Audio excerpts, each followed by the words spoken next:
आहे आणि एक 3-4 अकाउंट आहेत। ते अकाउंट मी सांगतो संध्याकाळपर्यंत किंवा उद्या सकाळपर्यंत।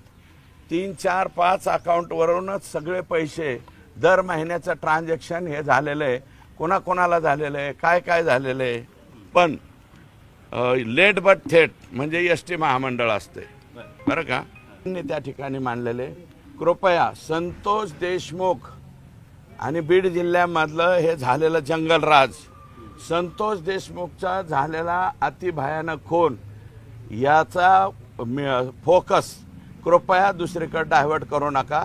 संतोष देशमुखचा खून प्रकरण आणि बीड जिल्ह्यामध्ये माजलेली ही जी दादागिरी आणि हे जे प्रकार आहेत याच्यावरती तुम्ही बोला। त्या प्रत्येक प्रश्नाचं सायंकाळी 5 पर्यंत मी उत्तर देतो। राज्याच्या मुख्यमंत्र्यांना जेवढं कळतं तेवढं आम्हाला कळतं असं आम्ही म्हणू शकत नाही। का राज्याच्या मुख्यमंत्र्यांनी प्रॉपर्टीचा अटॅचमेंट चा निर्णय घेतलाय?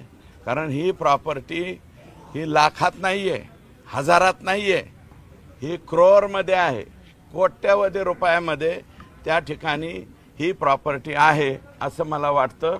मी स्वतःच दाखवलेल्या प्रॉपर्टी आहेत। सिमरी, पारगाव, हे इथलं रसाळ म्हणून लोक होते, इथं मांजरसुंब्याला, ते दिघोळ जे तिथं आहे आणि एक 3-4 अकाउंट आहेत। ते अकाउंट मी सांगतो संध्याकाळपर्यंत किंवा उद्या सकाळपर्यंत। 3-4-5 अकाउंट वरूनच सगळे पैसे दर महिन्याचं ट्रान्झॅक्शन हे झालेलं आहे। कोणाकोणाला झालेलं आहे, काय काय झालेलं आहे। ह्यातले कोण कोण लोक आहेत जे सतत पगारदार नोकर आहेत का काय आहेत का कोणत्या वेगळ्या प्रकाराला हे पैसे जात होते आणि ते अकाउंटवरून गेलेले आहेत। ते अकाउंट नंबर, नावं, माणसं हे सगळं आता मी समाधानी आहे।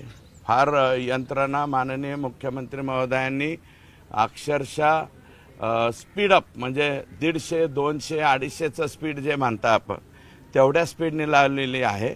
आणि मी अगोदरच म्हणलं की बकरी की माँ कब तक दुआ मांगेंगी, दुआ फार दिवस चालत नसती, दुआ अर्ध्या तास सुटणार आहे। आणि मला असं वाटतं आका आणि त्यांचे आका यांच्यामध्ये द्वंद्व चालल्यावाने दिसतंय। हजर व्हावा का नाही, व्हावा का नाही, व्हावा का नाही, असं काहीतरी चालल्यावाने। पूर नावाचं गाव आहे दाऊदपूर, तिथं दीपक मुंडे, अजय मुंडे हे चुलत भाऊ आहेत स्वतः। कोणाचे चुलत भाऊ आहेत तेवढं तुम्ही तपासून घ्या।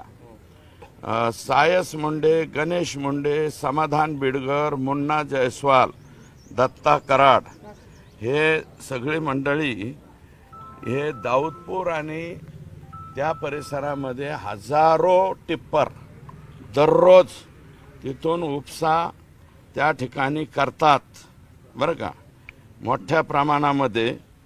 आणि एक नाही दोन नाही बरं का, एक नाही दोन नाही तर तिथं हजारो टिप्पर हे रात्रीच्या अशा पद्धतीनं दिसत असेल तर मी तुम्हाला देतो हे 150 गुंड घेऊन कोण लोक येतात यांचे लोकेशन तपासा बरं का। हे देणार आहे SP साहेबांना मी। गुंड येणार 150, 4 अधिकारी असते ड्युटीवरती आणि इथले परळीचे पोलीसवाले आजपर्यंत गुन्हासुद्धा दाखल करून घेत नव्हते। जेव्हापासून या प्रकरणाच्या विरोधात मी बोलायला लागलो तर पहिला गुन्हा दाखल झालाय।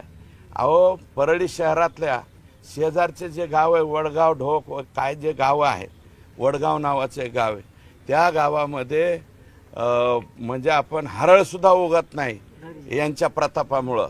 आणि तुम्ही माझ्याकडे एवढे बूम जे समोर ठेवलेत ना, एकदा 2 गावांना भेट देऊन या। एक ते वडगाव, ते दाऊदपूर आणि ते थर्मल आणि परळी शहरामध्ये श्वसनाचे आणि त्वचेचे आजार किती लोकांना झालेत। लहान लहान वयातल्या पोरांना सुद्धा दमा लागायला लागलाय।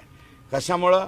कारण हे उघडी नागडी ती राख घेऊन जातात, कितीतरी धुराळा उडतो तरी त्याचा कधी विचार केला नाही।